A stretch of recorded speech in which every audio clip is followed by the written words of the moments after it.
recovery. How do we get the rocket back after it launches? That's the question. Point of view, you've launched your rocket and it's 10,000 feet above the Earth. We only watched the first part of this boot camp and have no idea what happens next. I'm asking you right now. Where is it? You can't even see it. How are you going to get it back? Oh no, we screwed up. You don't want to be in that. So let's talk about recovery. So, like I said, that's where we're at right here. We've gone through launch, power descent, the motor's burned out, we've coasted to our highest altitude, which is our apogee. What happens next? So, remember for the competition, we want to reuse the rocket. Therefore, we want to avoid damage and return it to the ground. So we need our rocket back on the ground safely. How do we do both those things? We need it to land on the ground softly, right? We need it to come down slowly and settle itself nicely on the ground. How do we do all those things? Let's think about how some other vehicles do it. So approach number one, you could reuse a runway. That's how airplanes do it in the space shuttle. It's one way. Approach two, you could use your engine again, Elon Musk style, and just fire it again when you're ready to send it back to the ground. But we're actually going to do neither of those things on this team. Number one, our rocket can't steer like a plane can. Actually, the moment you start steering your rocket, you've got a missile, and the government's going to be really angry. So unless you're Elon Musk and you're like, a billionaire and have all the clearances, then you can steer your rocket to land in a perfect spot. Otherwise, you're considered a terrorist, so don't do that. Approach number two, we can't really do that on this team. I mean, we could, but it's really expensive and it's actually pretty complex for what we actually need. Our solution's a lot simpler. Can anyone guess how we get our rocket back? Parachutes! Enter the parachute. So, as you can see, SpaceX still uses parachutes for the capsule. They don't have any second firings on the capsule, and that's how we're going to do it. Yay! Okay, so now we have our diagram complete. We're going to have an ejection charge. We're going to have our parachute come out. It's going to slowly descend and land softly on the ground. So, looking at a rocket, like this guy, you're like, where's the parachute? I don't see any freaking parachute. Where does it come from? It's going to be inside your rocket. It's going to be in here. So, on the rocket's descent, as it's going up, the parachute is stored neatly inside here, right? Pretend that's closed. When it's time to use the parachute, the rocket splits open and the parachute unfurls. So I actually don't have a parachute in here, I think. No, I just have cords. I donated my parachute to another rocket, so there's no parachute in here, but this is where it would be, on these ropes. So how do we open the rocket? Well, small charges are going to be used to do a controlled separation. Charges, I use that official term to not literally say gunpowder. We're putting little gunpowder charges inside a rocket to blow it apart, neatly and professionally apart. So we're going to watch a video of that happening on Oberon.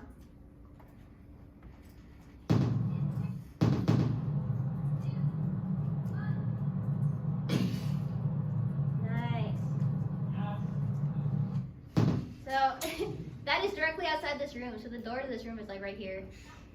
Don't tell anyone we did that. You might be asking yourself at this point, how does the rocket know when to split open?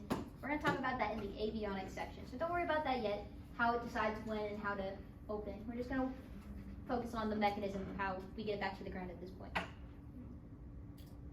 Okay. So we've had some issues with black powder in the past, overfilling of black powder. So the problem with black powder is like 0.01 gram. Sounds like it won't matter. It does. So if you overfill by 0.1 gram, you might have something like this happen. You also don't want to ever point a loaded rocket at anyone. Treat it like a gun. If anyone's had basic gun safety handling, don't point a loaded rocket at anything you don't want damaged. Person, building, anything. Or this could happen.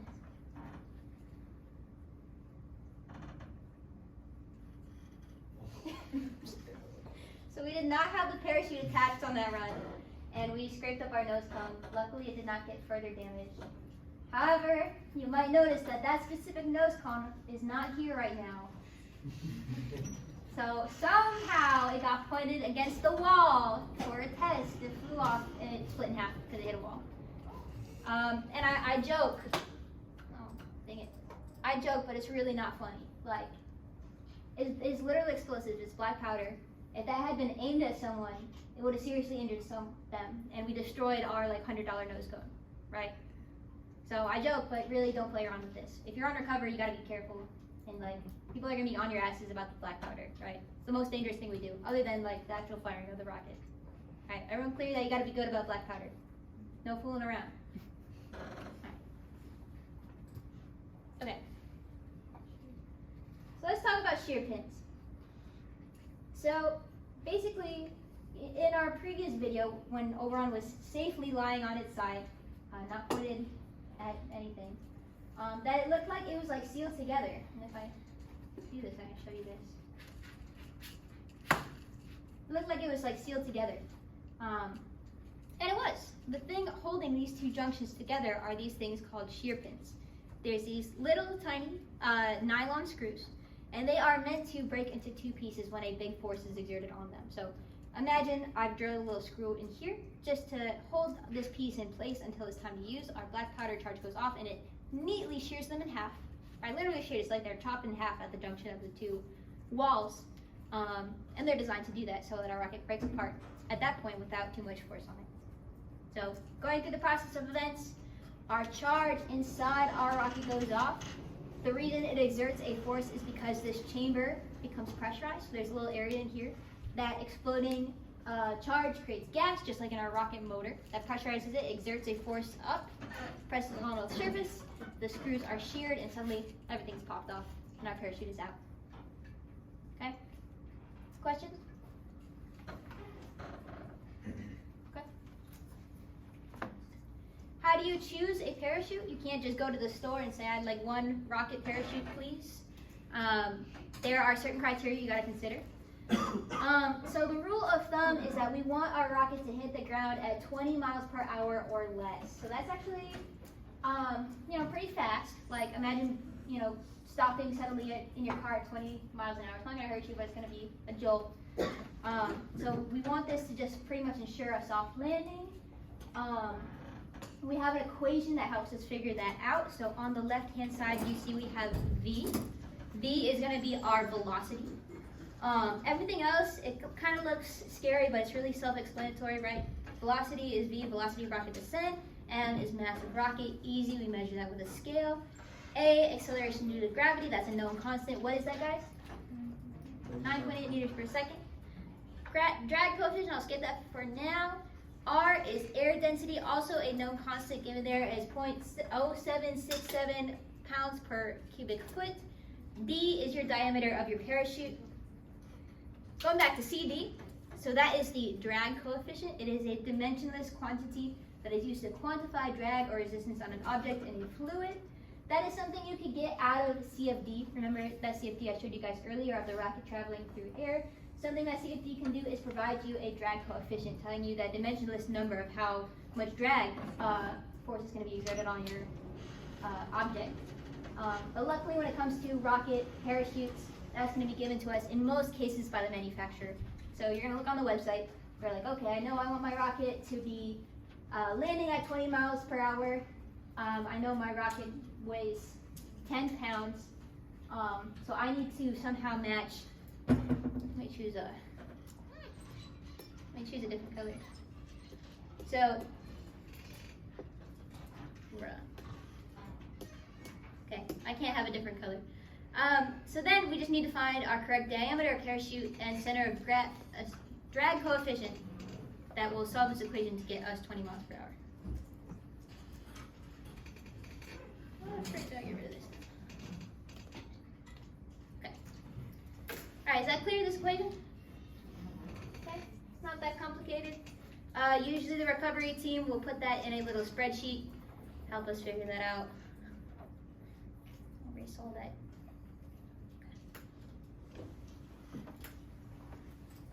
Okay, but not so fast. Not so fast. Everything seems so good, but we didn't consider something when. So when we get to like 10,000 feet or 30,000 feet, there's actually upper atmospheric winds, which is so cool. I love upper atmosphere dynamics. So let's say our parachute slows us to 30 feet per second. That's what we want. That's great. However, there's an upper atmosphere wind blowing the rocket to the right at 45 feet per second, and our rocket is 2,000 feet above the Earth. Our time to reach the ground is going to be 11 minutes, so it's going to be falling on his parachute for 11 whole minutes. And the distance flown by that upper atmospheric breeze away from our launch area is 5.7 miles. And remember where you are. You are in the middle of nowhere. You got to walk there. You got to carry that back. So basically, if anyone's seen Better Call Saul, that's going to be you. You're going to have to drink your own pee. Maybe be hunted by the cartel. Hopefully not, but... So we don't want to do that. We can't deploy our parachute at apogee. It's going to be too far away. So a logical question you could ask then is, can we just deploy the parachute later? Can we let it fall until it's ready to be deployed? Good idea, but we can't do that. Here's why.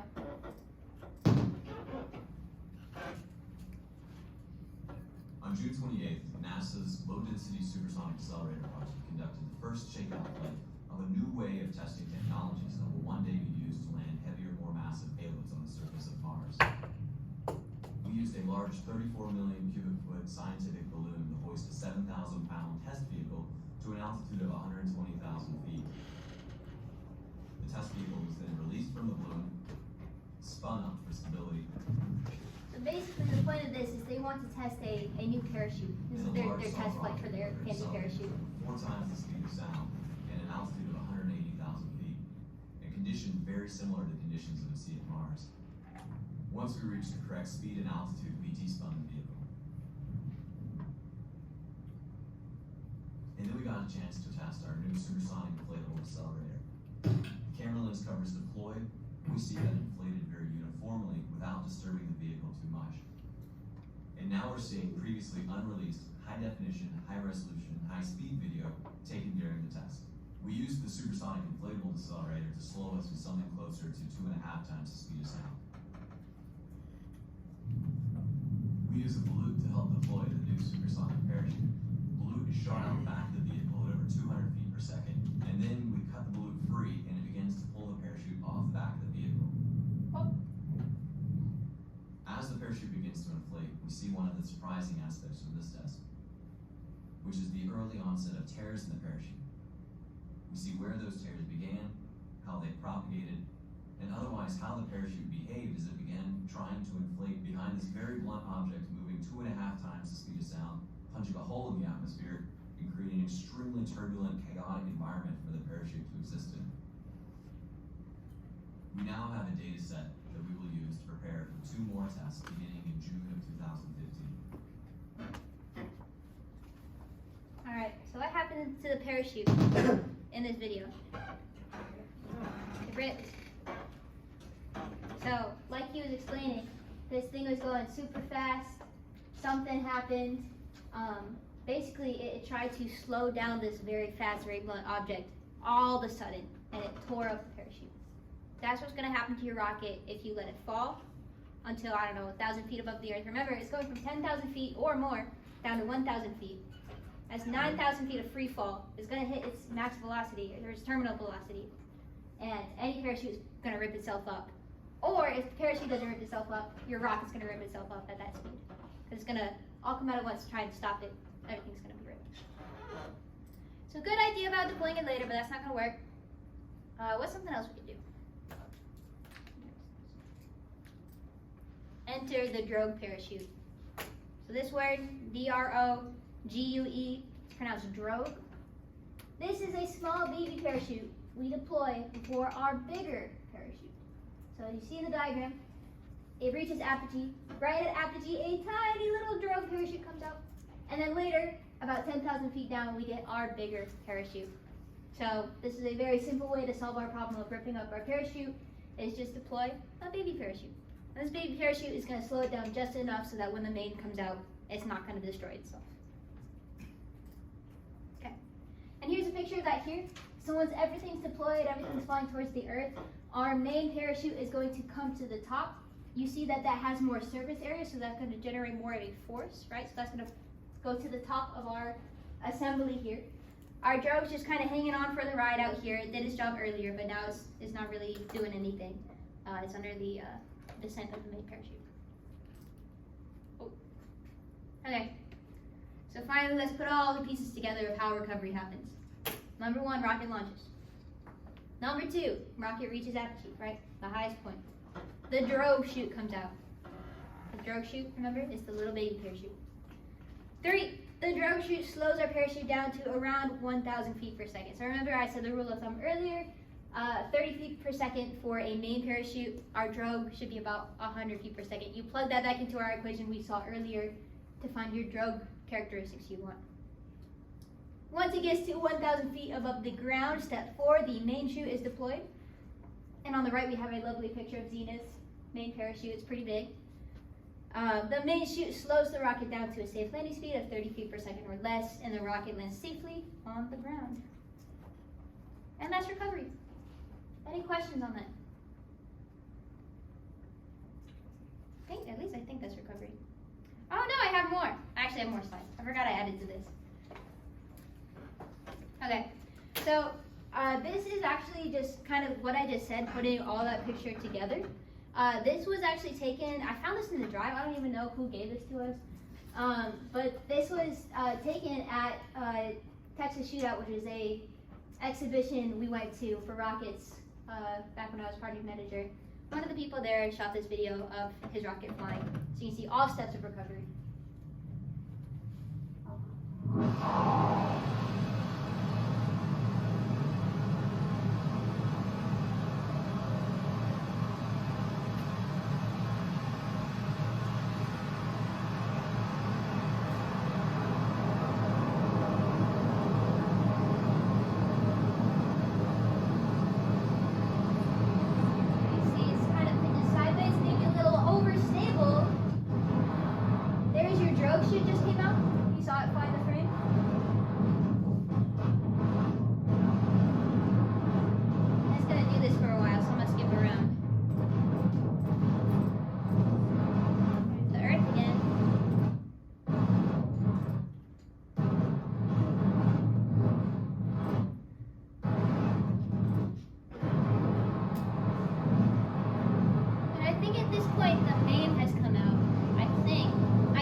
Including recovery.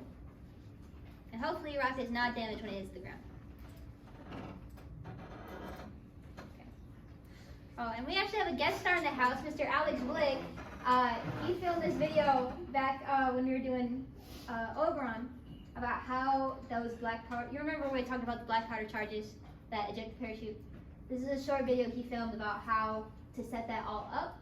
I'm not going to go through every bit of this, but this is a great resource if you're on recovery. He goes through every detail about how to hack it, how exactly to do it with all the procedures. Great video, but it's long, so we're not going to cover it all right now. Turn that down.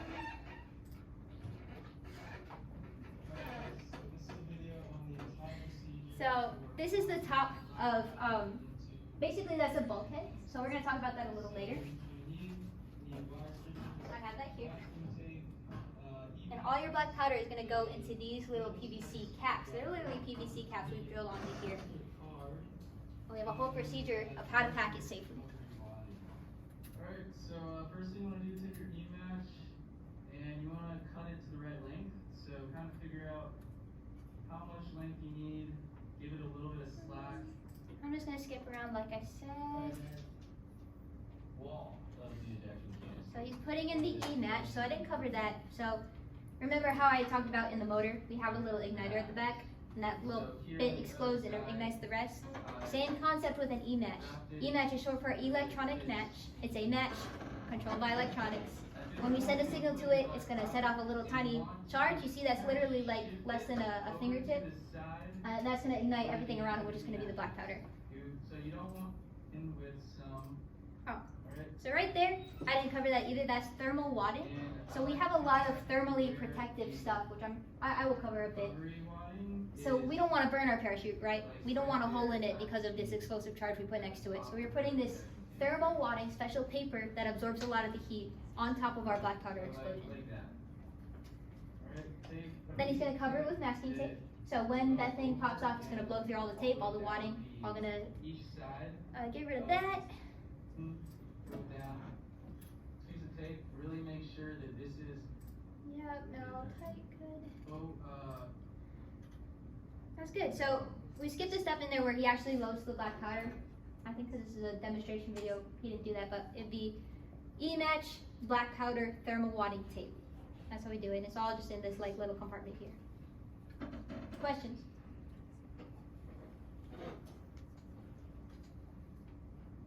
Okay.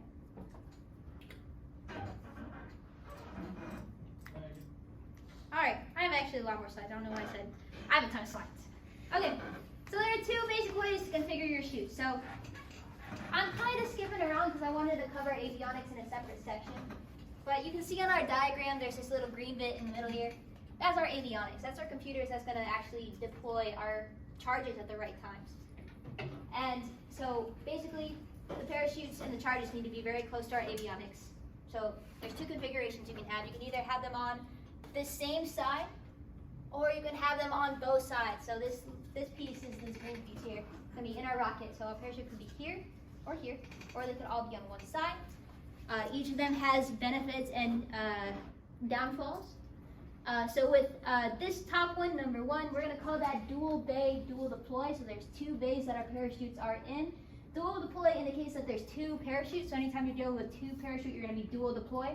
If you have one parachute, what would you be? Single deploy. Good. Anytime we're doing this type of rocket, it's dual deploy. There's going to be two separations, because check it out. At least on number one, these two parachutes are completely cut off from each other. So in order to get them both out, you're going to need two explosions, two charges going on. However, if you do number two, single bay, so everything's in one bay, dual deploy, two parachutes, you only need one separation. However, we don't want both those things coming out at the same time, because if the main comes out with the drogue at apogee, you have your problem where everything's being blown in the wind, you're Saul Goodman, everything's terrible in your life. So you want a system to let only one out at a time. That requires something called a tender descender and or reefing. I'm not going to get into that. If you're on recovery, you can look more into that. But there's a way to do that. Okay. So when things go wrong, so I stopped here to pause and reflect. AIAA has made 3 competition rockets. 2 of them have been destroyed by recovery failures. The most likely thing to fail on a sounding rocket is either the avionics or the recovery system. So if you're on those teams, you have a big responsibility. I mean, every team is very responsible for their rocket performance, but statistically, these 2 teams have the most failures. It's hard. So let's talk a little bit about why these rockets failed. It's really the same issue. So what happened with Prometheus, our first rocket ever, was they got to competition. No one had ever launched this type of rocket before. And the guy's reviewing the rocket, and he's like, hey, you really need to put an extra layer of tape on your parachutes, or else they're going to unfurl themselves and you're going to fail. And they listened to him. They put a bunch of tape on their parachute. The parachute came out, and the tape did not rip, so it all stayed bundled in a tape ball. There's no parachute. So, similar thing happened with Zenith. Guy comes over, looks at the rocket, and he says, hey, you don't have enough rubber bands on your parachute. They put a bunch of rubber bands on. Parachute doesn't unfurl. Failure. What does this teach us? We need to know our procedure. We need to know exactly what is the right number of rubber bands. What is the right amount of tape? We need to know that going in. And if someone says, hey, I think that's wrong, you say, no, this is my procedure. This is what we've tested. This is how it goes. And he can still argue with you, but you have to have the evidence and say, I know this works because I've tested it and I'm confident this is the way it works. Because if you don't know, you're mostly going to say, yeah, you're probably right, let's do it like that. And if you add more rubber bands, you're never going to know when to stop adding rubber bands, what's the right amount of rubber bands, until you had a recovery failure. Okay? Procedures. Know what is your requirements, what your system needs. Questions? I think this is truly my last recovery slide. What do we use rubber bands for? Good question. So, something I didn't cover in this presentation is how a parachute is packed.